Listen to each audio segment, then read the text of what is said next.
Hello guys, this is Roger69541 and welcome to my channel. Well, I'm gonna give you my thoughts for Dark Knight 3, The Master Race, issue number 2. And check out this cover. Well, you know how I like the covers with a white background? Well, check that out. Awesome. Just love it. Okay, what you see on the cover basically is on the inside. Sure. Okay, the girl that you see on the cover, surrounded by all those cops, well, that's the lady who got beat up on issue number 1, dressed as the Batman. That's her. So, Master Race Part 2. So, here we see when she was pulled into the police car and handcuffed. Now, one thing about this story so far is really bloody. Okay, so from there we go to the police station, and she's being interrogated by the Inspector Wandel. Now, this girl being there locked up for 27 days, almost a month. She has a spoken a word. So they're both playing like the silent game, who's gonna break first. So every question that she asked to her, which up to now I don't know who she is or her name is. So Commissioner Wendell, so she decides to take the story like, okay, fine. You said that Bruce Wayne is dead. Okay, fine, he's dead. End with his story. Now, to your story. So she's interrogating. The thing is that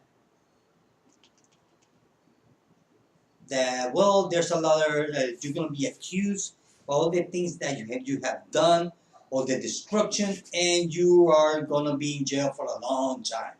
And she just kind of stay there thinking. Check that out on the bottom page over here. Look at that. So from there so she start to remember. This is the girl. Uh, the inner dialogue, I think it's called. I need more coffee. So she's explaining what happened to Bruce Wayne. You see, Bruce Wayne was fighting a guy named the Toad, only to be real bad beat up. So after that, he did not recover. Kind of like he stayed in a coma, into a coma for 3 years. Look, he's in there in bed. So the girl kind of like took care of him. And before he got beat up, he used to, well, not in a coma, just because he was able to talk. He was so beat up that might as well to be in a coma. so the thing is that she's saying that Bruce Wayne used to tell her stories when he was young, when he used to work together with Superman, the finest stuff and all that, until the moment that he died. See, until he got a flat line. So Bruce Wayne, he was hooked up into the machine for a long time until he died. That's the story that she told the Commissioner Gordon, not Gordon, Windell.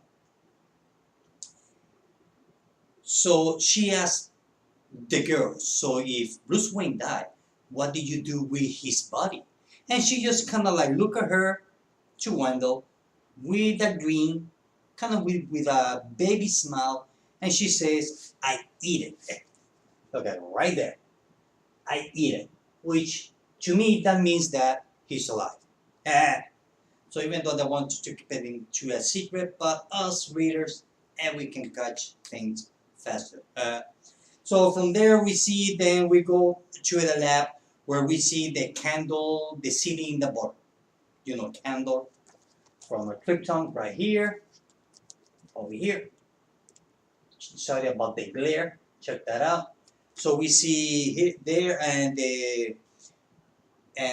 Superman's daughter. We see the Atom Man. So from there we see when they're being transported. So the girl was in jail. She's being transported from point A to point B, as we can see here.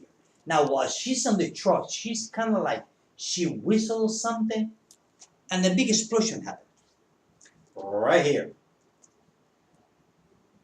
And the short where she was at, this is the mini comic, which I haven't, like I said, I haven't read it yet.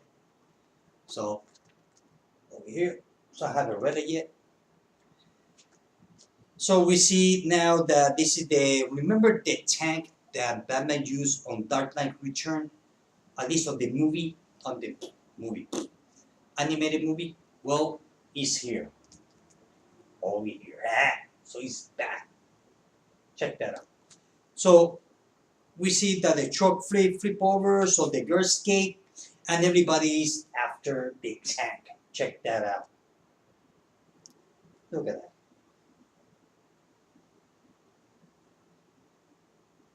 Just awesome.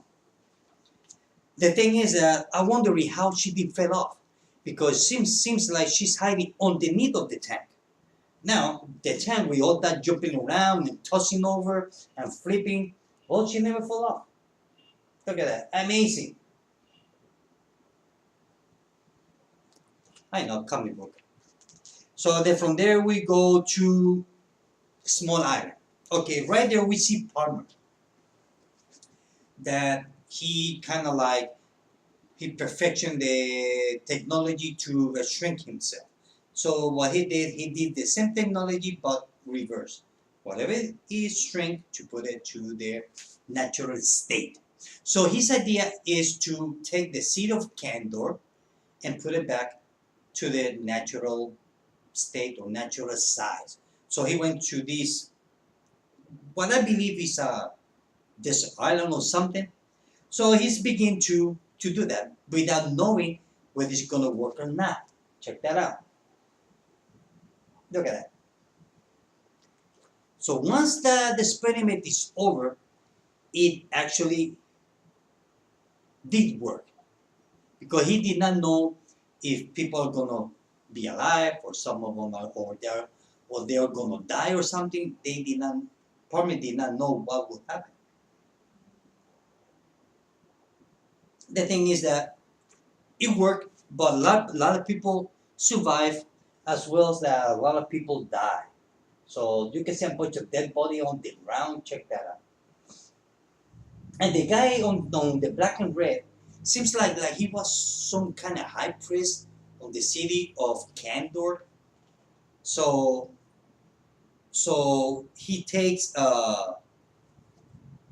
so he started talking to Palmer. Look at that. So what he does, he takes the antenna that Palmer has on his chest,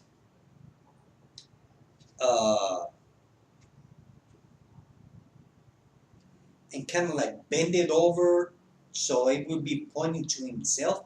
Now I don't know if he actually knows that. The thing is, when he do that, he pressed the button on Palmer's machine. Look at that. That was tied up on his chest.